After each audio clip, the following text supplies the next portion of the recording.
شرور أنفسنا ومن سيئات أعمالنا من يهده الله فلا مضل له ومن يضلل فلا هادي له ونشهد أن لا إله إلا الله وحده لا شريك له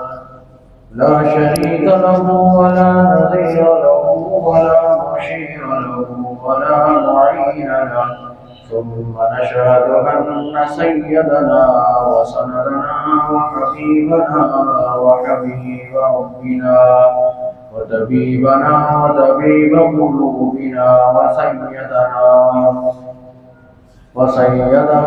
ومرشدنا ومكينا ومدنينا محمد عبده ورسوله.